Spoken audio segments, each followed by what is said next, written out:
일본은 지금 초토화됐습니다. 일본이 17년 동안 외쳐온 다케시마 주권이 단 72시간 만에 완전히 무너졌기 때문입니다. 그런데 더 충격적인 건 한국은 단 한마디도 하지 않았다는 겁니다.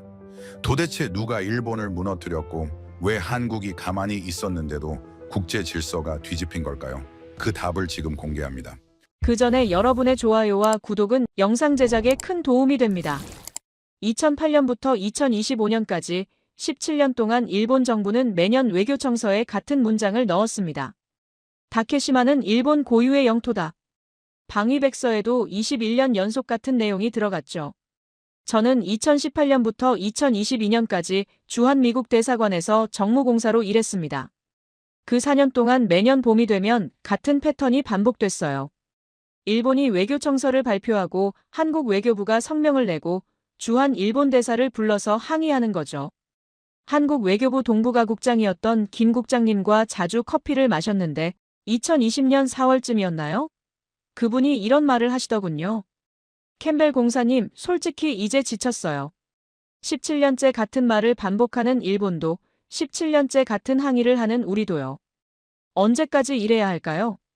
그때 저는 이렇게 답했습니다. 김 국장님, 외교라는 게 원래 그렇지 않습니까? 반복이죠. 일본은 절대 포기 안 할 겁니다. 한국도 마찬가지고요. 김 국장님은 쓴웃음을 지었어요. 그래도 언젠가는 끝이 나야 하지 않을까요? 영원히 이럴 순 없잖아요. 지금 생각해보면 그분이 옳았습니다. 끝은 왔어요. 다만 우리 누구도 예상하지 못한 방식으로요. 그런데 제가 틀렸습니다. 2025년 상황이 바뀌었거든요. 일본은 예년처럼 외교청서를 발표했습니다. 저는 그날 아침 브리핑 자료를 받아보면서 속으로 생각했어요. 또 시작이구나. 7월엔 방위백서도 나왔죠. 내용은 정말 한 글자도 안 바뀌었어요. 독도는 일본 영토다. 한국이 불법 점거 중이다. 한국 정부는 즉각 항의했습니다. 외교부 대변인 브리핑에서 역사적, 지리적, 국제법적으로 명백한 우리 고유 영토에 대한 억지 주장이라며 강력히 규탄했죠. 주한 일본 대사를 외교부로 불러서 항해 문서를 전달했고요. 여기까진 늘 그랬던 것처럼 예정된 수순이었습니다. 뉴스에서도 10분 정도 다루고 말았어요. 한국 국민들도 익숙한 반응이었죠. 또 일본이 저러네. 그 정도였습니다. 솔직히 저도 그랬어요. 17년째 같은 패턴이 반복되니까 이제는 그냥 연례 행사처럼 느껴지는 거죠. 매년 4월과 7월이 되면 한일 간의 외교적 마찰이 생기고 한 달 정도 지나면 다시 잠잠해지고 우리 국무부 내부에서도 이 문제는 관리 대상이었지 해결 대상은 아니었습니다. 어차피 해결이 안 되는 문제니까 그냥 큰 충돌 없이 관리만 하자는 거였죠. 그런데 2025년 11월 일본이 한 발 더 나갔습니다. 도쿄에 있는 영토주권 전시관이라는 곳이 있어요. 2018년에 만들어진 곳인데 센카쿠 열도와 독도에 대한 일본의 영유권 주장을 홍보하는 전시관이죠.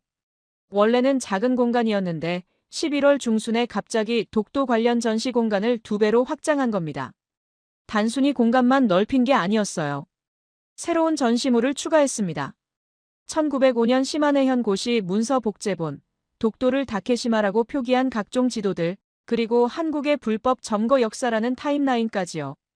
더 자극적인 건 영상물이었습니다. 10분짜리 홍보 영상을 만들어서 전시관 입구에 큰 화면으로 틀어놨는데 거기에 다케시마는 일본 고유의 영토입니다.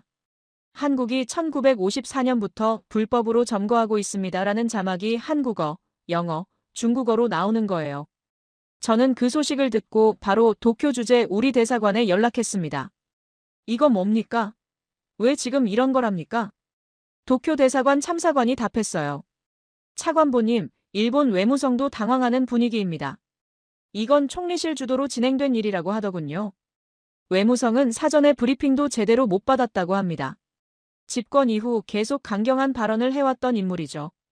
2025년 들어서는 대만 문제에서도 노골적으로 개입 의사를 밝혔고요. 11월의 전시관 확장은 명백히 계산된 도발이었습니다. 한국을 자극하려는 의도가 분명했죠. 그런데 왜 하필 11월이었을까요? 저는 그게 궁금했어요. 나중에 알고 보니 일본 내부 정치와 관련이 있었습니다. 다카이치 총리의 지지율이 떨어지고 있었거든요. 10월 여론조사에서 지지율이 38%까지 내려갔어요. 그래서 보수층 결집을 위해 영토 문제 카드를 꺼낸 거죠. 한국 외교부는 즉각 성명을 냈습니다. 강력히 항의하며 즉각 철회를 요구한다는 내용이었어요.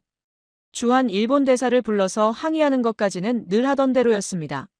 하지만 이번엔 한 가지가 달랐어요. 한국 정부가 중국 외교부의 정례 브리핑 일정을 미리 파악하고 있었다는 겁니다. 그리고 중국 관영 매체 기자들이 무슨 질문을 할지도 알고 있었던 것 같아요. 11월 14일 목요일 베이징 외교부 청사에서 정례 브리핑이 있었습니다. 중국 관영 매체인 환구시보 기자가 질문을 던졌어요. 한국 외교부가 일본의 독도 영유권 주장에 강력 항의했는데 중국 측 입장은 무엇입니까? 저는 그날 밤 그 영상을 3번 돌려봤습니다. 중국 외교부 대변인의 답변이 예상을 완전히 벗어났거든요. 중국 외교부 대변인 마오닝이 답했습니다. 일본은 역사 문제와 영토 문제에서 계속 악성 언행을 반복하고 있습니다.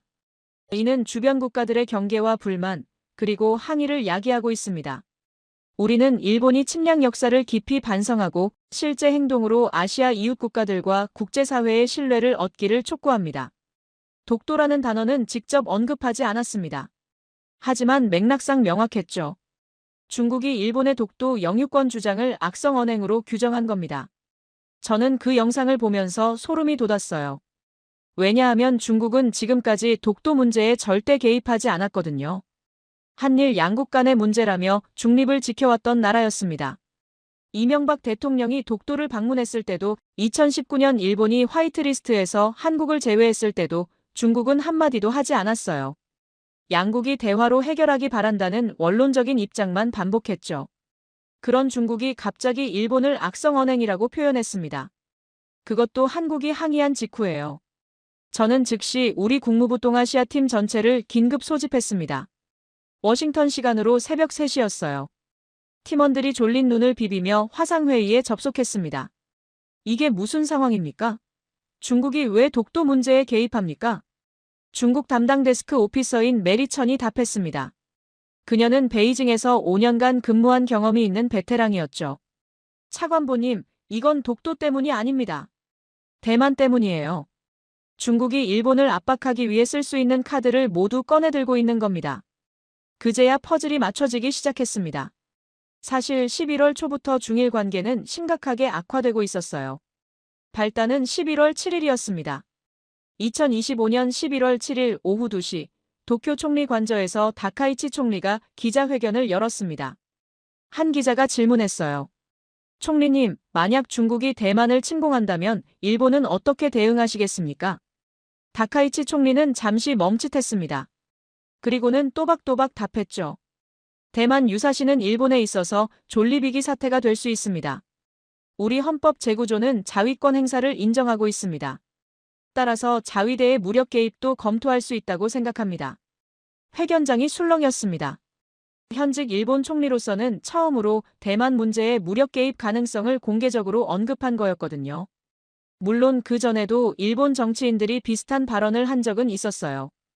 2021년 아소 다로 부총리가 대만 유사시 일본이 개입해야 한다고 말했고 2023년에는 이시바 전 총리도 비슷한 뉘앙스의 발언을 했죠. 하지만 총리가 기자회견에서 그것도 무력 개입이라는 표현을 직접 쓴 건 이번이 처음이었습니다. 중국은 즉각 반발했어요. 11월 8일 자정 베이징 외교부 청사에 긴급 조명이 켜졌습니다. 주중 일본 대사인 가네하라 대사가 심야에 외교부로 호출됐죠. 중국 외교부 차관보가 대사를 맞이했습니다. 보통 대사 초치는 국장급이 담당하는데 이번엔 차관보가 직접 나온 거예요. 그만큼 중국이 심각하게 받아들였다는 증거였습니다. 이번 발언은 극도로 위험한 내정 간섭입니다. 중국의 핵심 이익을 침해하는 행위로 절대 용납할 수 없습니다. 가네하라 대사는 30분간 중국 측의 항의를 들어야 했어요.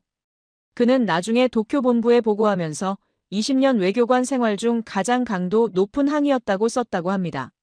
11월 9일부터는 중국 관영 매체들이 총공세에 들어갔습니다. 환구시보는 사설에서 일본이 개입하면 일본 본토가 전장이 될 것이라고 경고했어요. 정확한 표현은 이랬습니다. 대만 해협에서 전쟁이 일어나면 일본 영토 내 미군 기지들이 공격 대상이 될 것이다. 도쿄는 이 점을 명심해야 한다.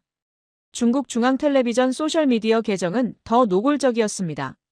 모든 후과는 일본이 져야 한다. 중국 정부가 실질적 반격 준비를 마쳤다는 신호다. 심지어 주오사카 중국 총영사는 개인 SNS에 이런 글을 올렸어요. 이것은 죽음의 길이다. 더러운 목을 벨 수밖에 없다. 너무 과격한 표현이라 몇 시간 만에 삭제됐지만 이미 캡처본이 인터넷에 퍼진 뒤였죠. 일본 언론들은 중국 외교관의 협박이라며 대서특필했습니다. 11월 10일 중국 국방부 대변인도 정례 브리핑에서 경고했습니다. 인민해방군은 대만 주변 해역에서 정상적인 훈련과 순찰 활동을 계속할 것이다. 어떤 외부 세력의 개입도 용납하지 않을 것이며 필요한 모든 조치를 취할 준비가 되어 있다. 11월 12일 결정타가 나왔습니다. 중국 주일 대사관이 공식 홈페이지에 공지를 올렸어요. 최근 일본 지도자가 대만 관련 노골적인 도발 발언을 공개적으로 해 중일 간 인적 교류 분위기를 심각하게 악화시켰다. 가까운 시일에 일본을 방문하는 것을 엄중히 주의하고 이미 일본에 있는 중국인은 현지 치안 상황을 주시하라. 사실상 일본 여행 자제 권고였습니다. 그 뒤로 중국 여행사들은 일본행 단체 관광 상품 판매를 중단했어요. 중국 항공사들도 일본행 항공편을 축소하기 시작했고요. 센카쿠 열도, 중국명으로 다오 위다오 인근 해역에는 중국 해경 함정이 추가로 배치됐습니다. 일본 언론들은 중일 수교 이후 53년 만에 최악의 관계라고 보도했습니다. 그런 상황에서 11월 14일 중국 외교부가 독도 문제까지 언급한 겁니다. 저는 그날 밤 서울에 있는 우리 대사 필립 골드버그에게 전화했습니다. 그는 제 하버드 대학원 선배였고 30년 지기 친구이기도 했죠. 필, 한국 정부 반응이 어떻습니까? 조용합니다. 제임스 놀라울 정도로 조용해요. 조용하다고요? 네, 외교부에서 공식 논평 하나 안 냈습니다. 언론 브리핑도 예정에 없고요. 청와대도 마찬가지예요. 그냥 지켜보고 있는 것 같습니다. 이상했습니다.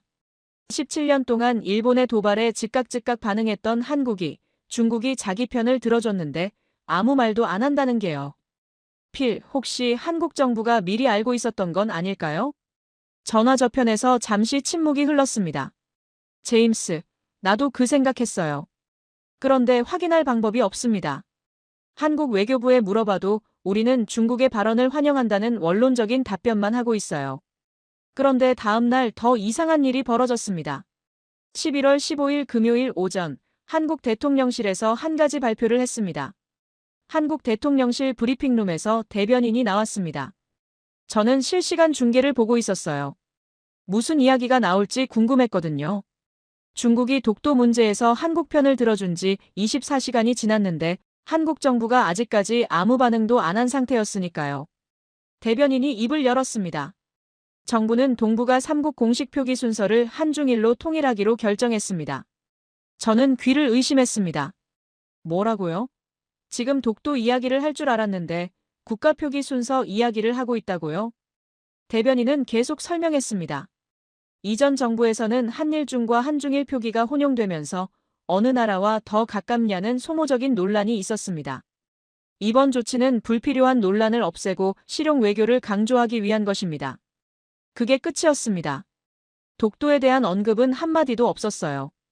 저는 즉시 서울 대사관 정무참사관에게 전화했습니다. 지금 뭘 본 겁니까? 국가 표기 순서요? 참사관도 당황한 목소리였어요. 저희도 놀랐습니다. 차관보님. 외교부 고위 관계자에게 물어봤는데 이건 며칠 전부터 준비된 발표였다고 하더군요. 중국 외교부 발언과는 무관하다고 강조하던데요. 무관하다고요? 그럴 리가 있습니까? 저도 그렇게 생각합니다. 하지만 한국 정부는 계속 그런 입장을 유지하고 있습니다. 저는 그때 깨달았습니다. 한국이 굉장히 영리하게 움직이고 있다는 걸요. 생각해보세요. 만약 한국이 중국의 발언에 대해 환영한다, 감사하다 같은 공식 반응을 보였다면 어떻게 됐을까요? 일본은 한국이 중국과 손잡고 우리를 압박하고 있다고 비난했을 겁니다. 미국도 불편해했을 거예요. 한미동맹국인 한국이 왜 중국 편을 드냐는 식으로요. 하지만 한국은 아무 말도 하지 않았습니다. 그냥 조용히 국가 표기 순서나 바꾸고 있었던 거죠. 겉으로 보기엔 중국의 발언과 전혀 상관없는 일상적인 행정 조치처럼 보이지만 실제로는 우리는 실용 외교를 한다. 한중일 순서로 표기한다는 메시지를 은근슬쩍 던진 겁니다. 더 놀라운 건 그날 오후에 있었습니다. 베이징에서 또 다른 움직임이 있었어요. 중국 외교부 정례 브리핑에서 다른 기자가 추가 질문을 던졌습니다. 어제 일본의 영토 문제에 대해 언급하셨는데 구체적으로 어떤 섬들을 말씀하시는 겁니까? 마오닝 대변인이 답했습니다. 우리는 일본이 역사 문제와 영토 문제 전반에서 성실한 태도를 보이기를 바랍니다. 갸오 위다오는 중국 고유의 영토이며 일본은 제2차 세계대전 침략의 역사를 제대로 반성해야 합니다. 주변국들과의 영토 분쟁도 역사적 사실에 기반해 해결해야 합니다. 여전히 독도를 직접 언급하진 않았지만 주변국들과의 영토 분쟁이라는 표현을 썼어요. 한국과 일본 사이의 독도 문제를 간접적으로 지칭하는 거였죠. 일본 외무성은 그날 밤 긴급 성명을 냈습니다. 중국이 일본과 관련 없는 제3국 간의 문제에 개입하는 것은 부적절하다. 우리는 중국 측에 이런 발언을 중단할 것을 강력히 요구한다. 하지만 이미 늦었습니다. 국제 언론들이 움직이기 시작했거든요. 로이터 통신이 특집 기사를 냈습니다. 제목은 중일 갈등 속에서 한국 카드를 꺼낸 중국이었어요. 기사 내용은 이랬습니다. 중국이 대만 문제로 일본을 압박하는 과정에서 독도 문제까지 언급하며 일본을 고립시키려는 전략을 구사하고 있다. 한국은 공식적으로 중립을 지키고 있지만 사실상 중국의 발언으로 외교적 이득을 보고 있는 상황이다. 뉴욕타임스도 분석 기사를 실었습니다. 한국의 침묵이 더 큰 목소리가 되고 있다는 제목이었죠. 일본 아사히 신문은 사설에서 중국의 개입은 한일 관계를 더욱 복잡하게 만들고 있다.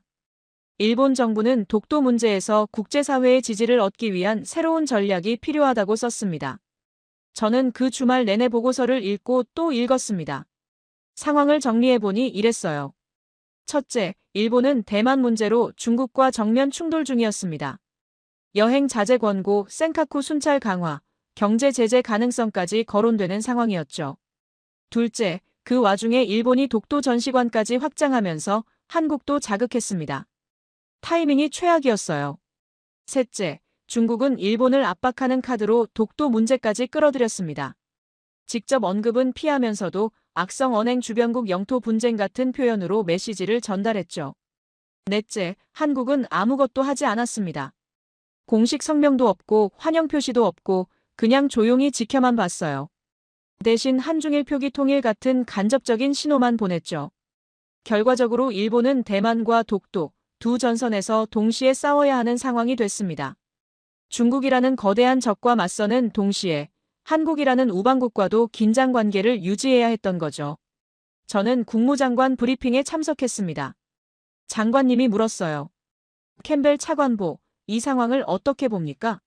우리는 어떤 입장을 취해야 합니까? 저는 솔직하게 답했습니다.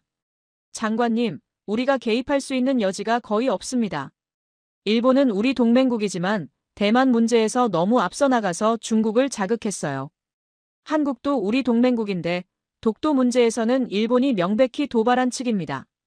우리가 어느 한쪽 편을 들면 다른 쪽과의 관계가 악화됩니다.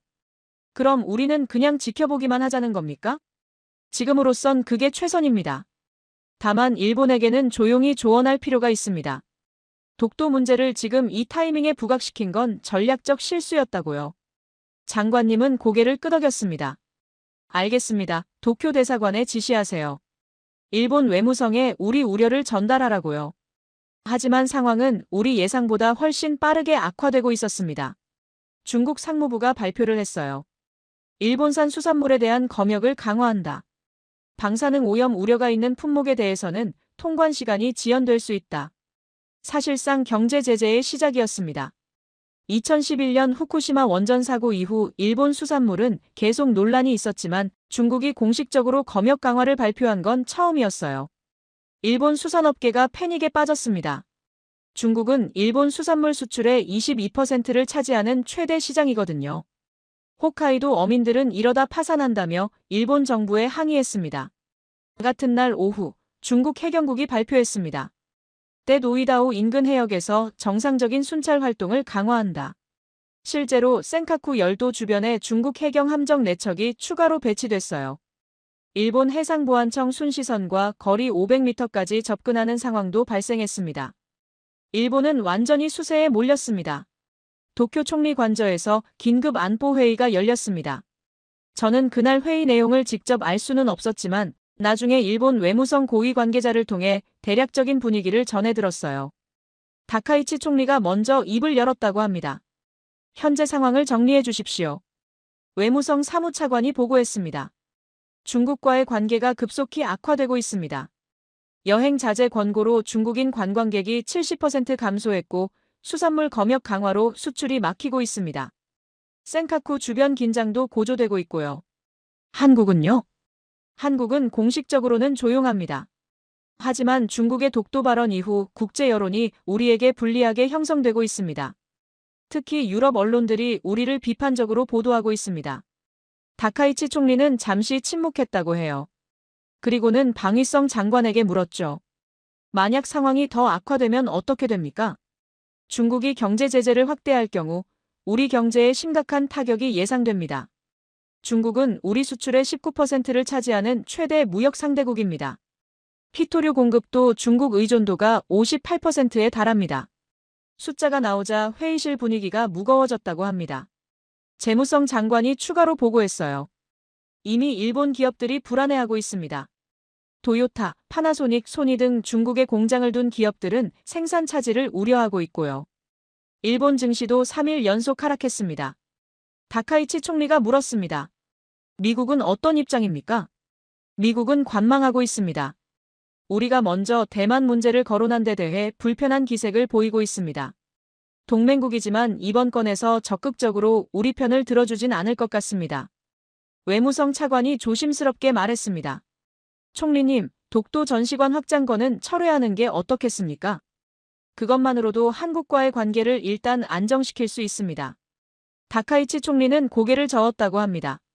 안 됩니다. 우리가 거기서 물러서면 중국은 더 강하게 나올 겁니다. 약점을 보이는 순간 끝입니다.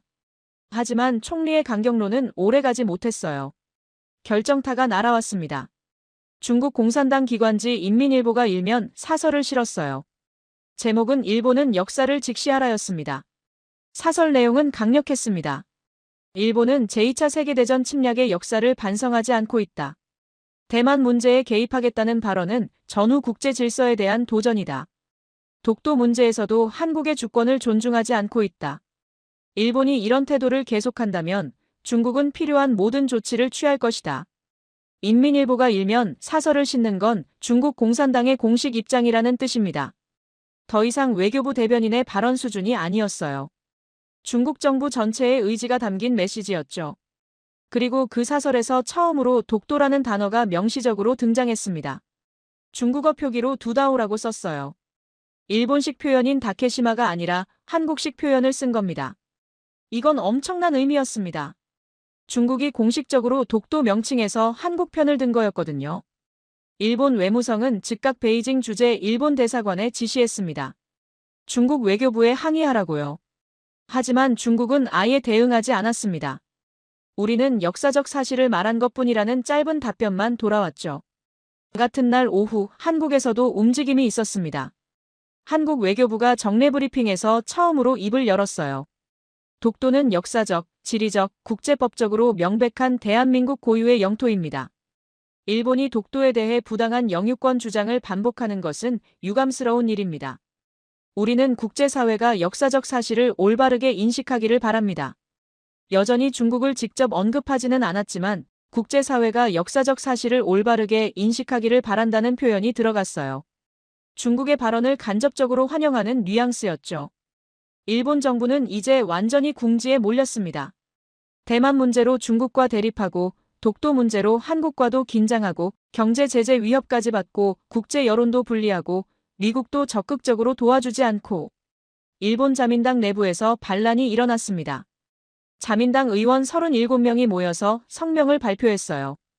현 정부의 외교 정책이 국익을 해치고 있다.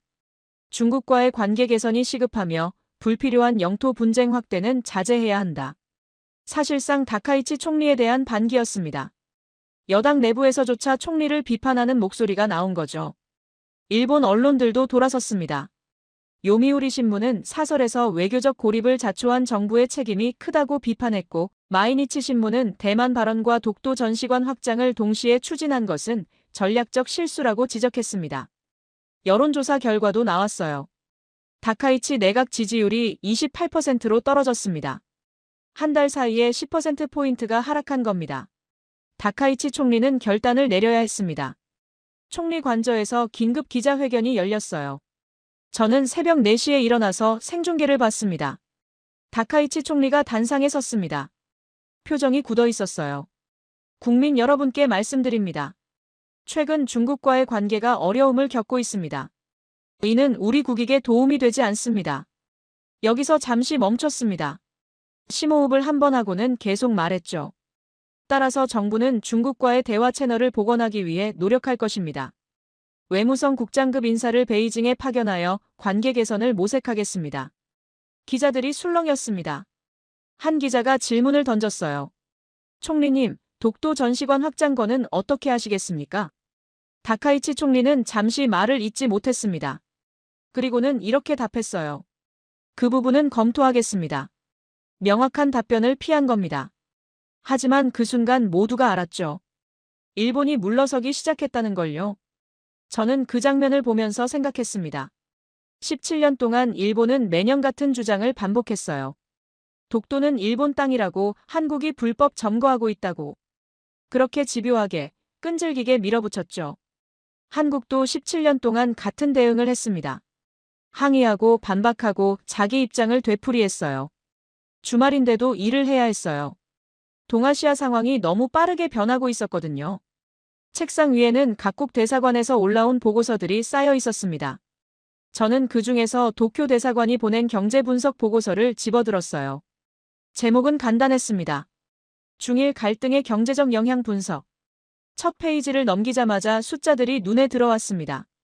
일본 증시는 3주 동안 12% 하락했어요. 니케이 지수가 32,000포인트에서 28,000포인트로 떨어진 겁니다. 특히 중국 시장 의존도가 높은 기업들이 집중적으로 타격을 받았죠. 도요타 주가는 18% 하락, 파나소닉은 15%, 소니는 13% 떨어졌습니다.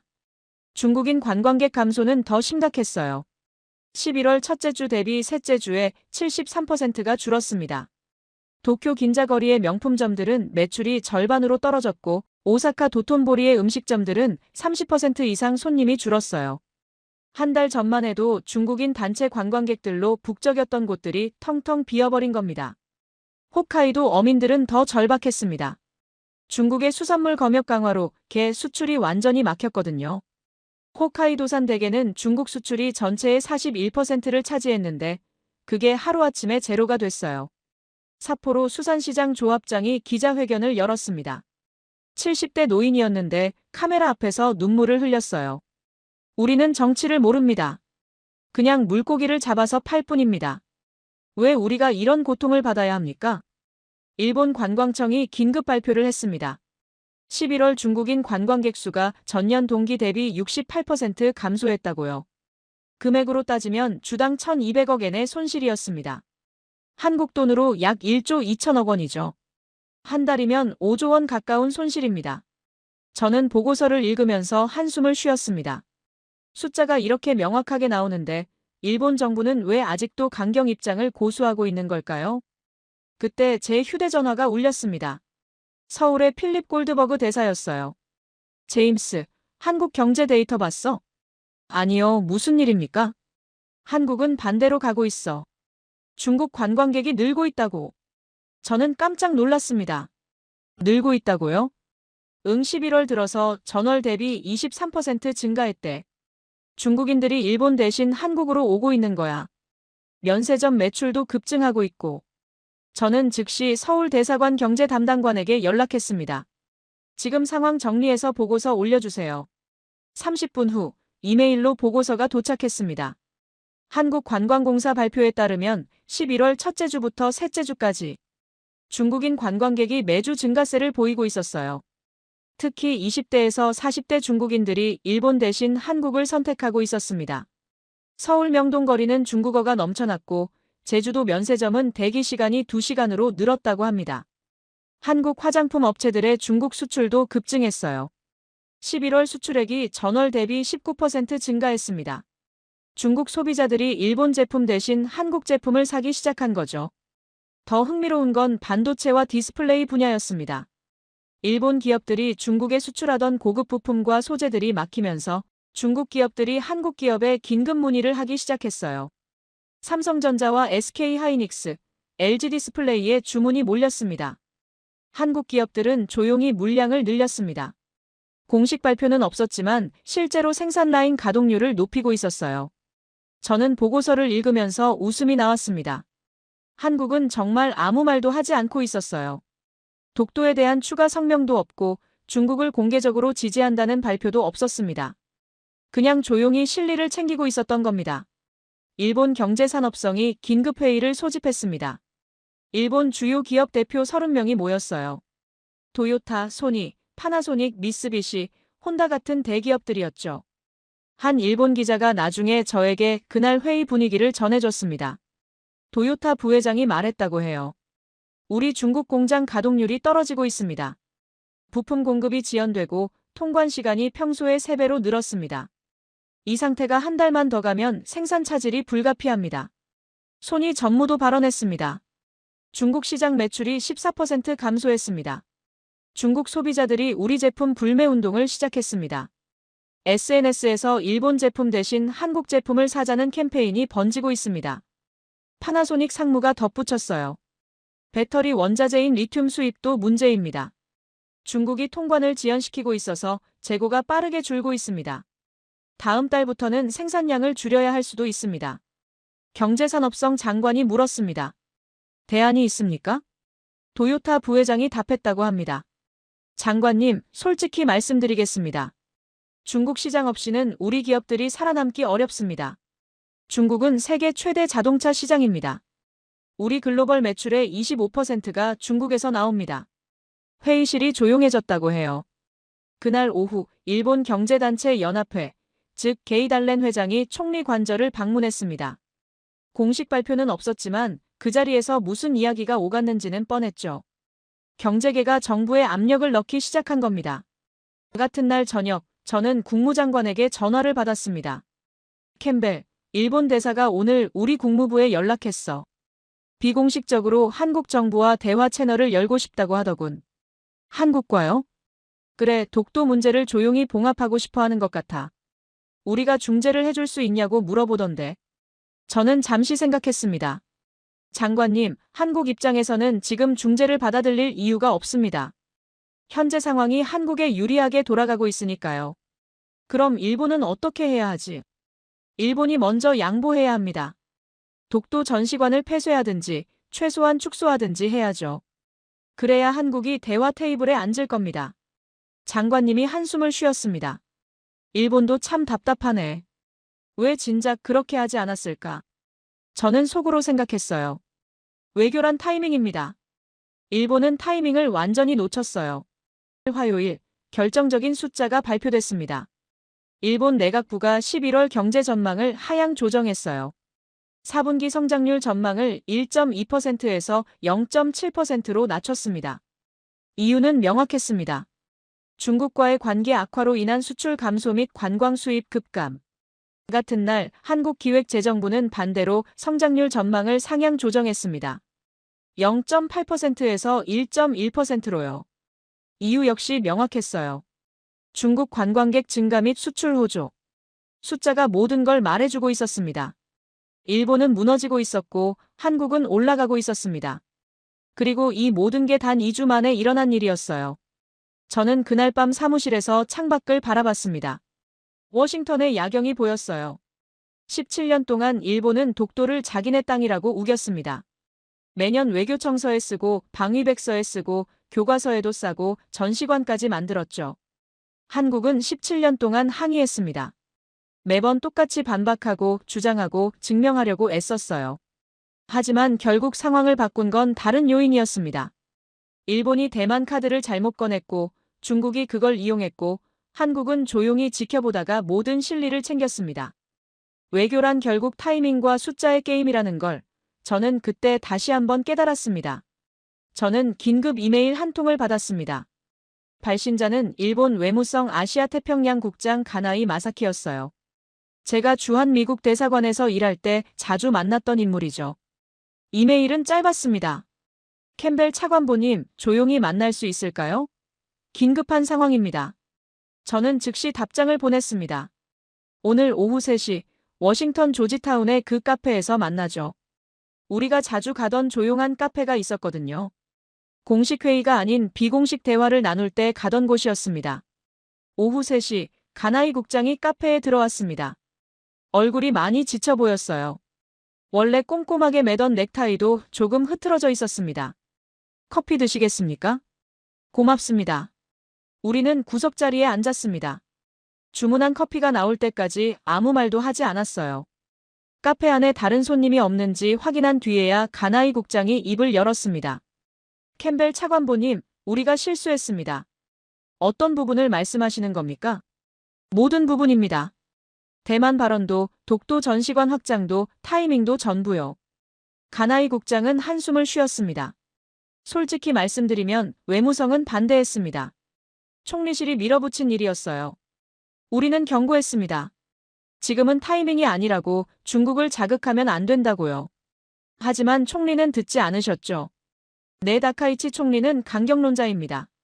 대만 문제에서 일본이 명확한 입장을 보여야 한다고 믿었어요. 독도 문제도 마찬가지였고요. 물러서면 약하게 보인다는 논리였습니다. 저는 고개를 끄덕였습니다. 그래서 지금은 어떤 상황입니까? 가나이 국장이 서류 가방에서 종이 한 장을 꺼냈습니다.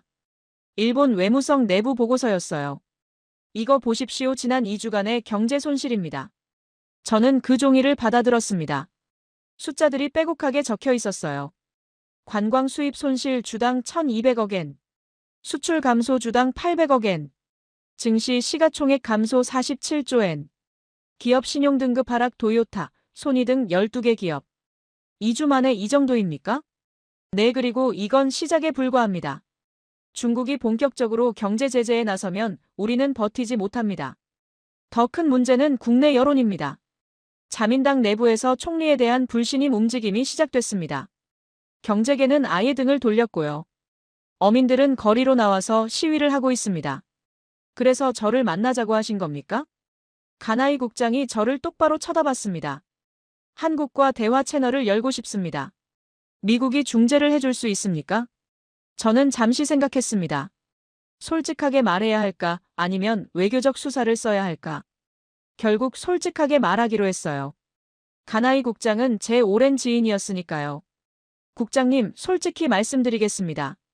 지금 한국은 중재를 원하지 않습니다. 왜입니까? 현재 상황이 한국에게 유리하기 때문입니다. 한국은 아무것도 하지 않고 있는데 중국이 알아서 일본을 압박하고 있고 경제적 실리도 챙기고 있어요. 한국 입장에서는 지금 상황을 바꿀 이유가 없습니다. 가나이 국장의 얼굴이 어두워졌습니다. 그럼 우리는 어떻게 해야 합니까? 독도 전시관을 폐쇄하십시오. 그건 총리가 절대 받아들이지 않을 겁니다. 그럼 방법이 없습니다. 가나이 국장이 조용히 말했습니다. 캠벨 차관보님, 17년 동안 우리는 독도가 일본 땅이라고 주장해왔습니다. 매년 같은 말을 반복했죠. 그게 우리의 원칙이었고 우리의 입장이었습니다. 알고 있습니다. 하지만 2주 만에 모든 게 무너졌습니다. 중국이 한마디 하자 국제 여론이 바뀌었고 우리 경제가 흔들리고 국내 정치도 불안해졌어요. 17년이 2주에 무너진 겁니다. 저는 아무 말도 하지 않았습니다.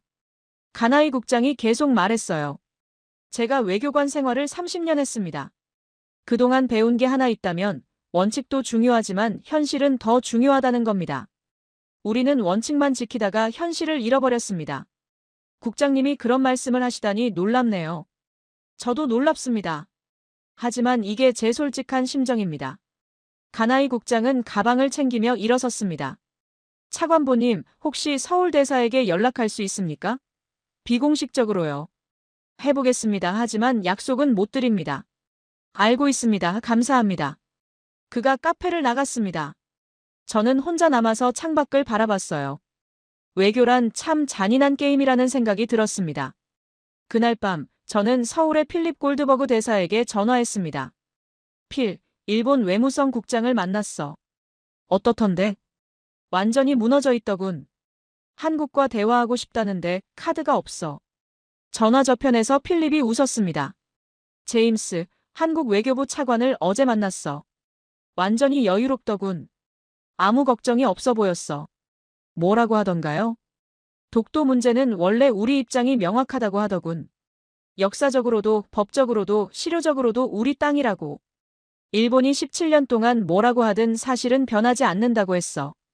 그럼 일본과 대화할 생각은?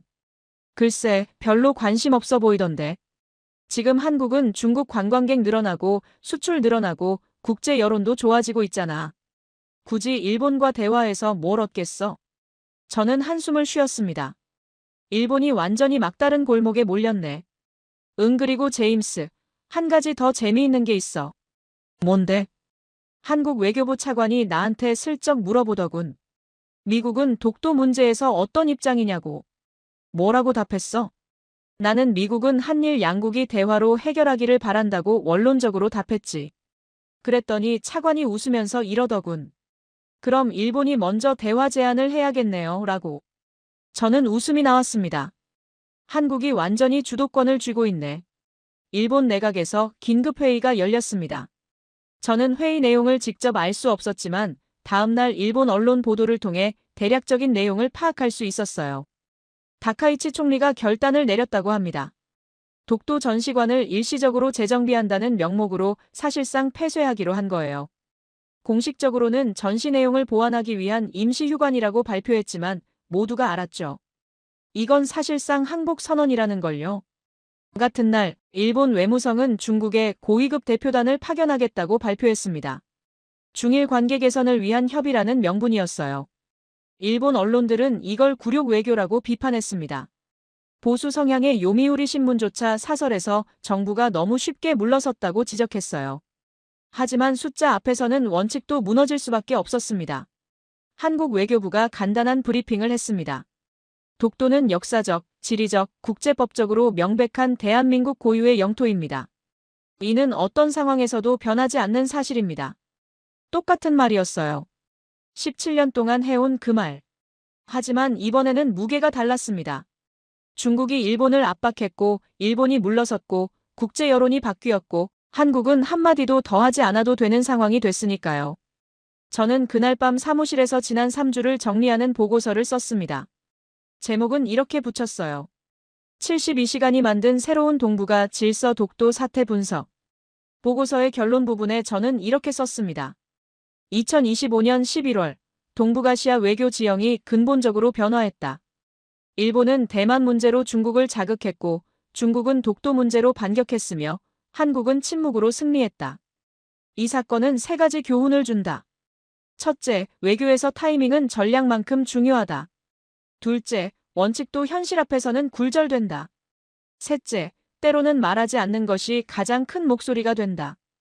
보고서를 제출하고 나서 저는 창밖을 바라봤습니다. 17년이 2주에 무너지는 걸 지켜봤습니다. 그리고 그 과정에서 한국이 어떻게 실리를 챙겼는지도 봤어요.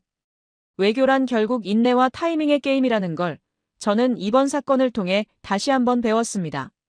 저는 예상치 못한 전화를 받았습니다. 발신자는 중국 외교부 미국 담당 부국장 리웨이였어요. 그와는 몇 년 전 베이징에서 열린 다자 회담에서 처음 만났고 이후로 가끔 연락을 주고받는 사이였죠.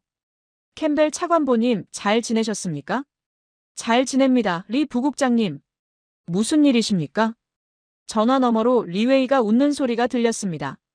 특별한 일은 아닙니다.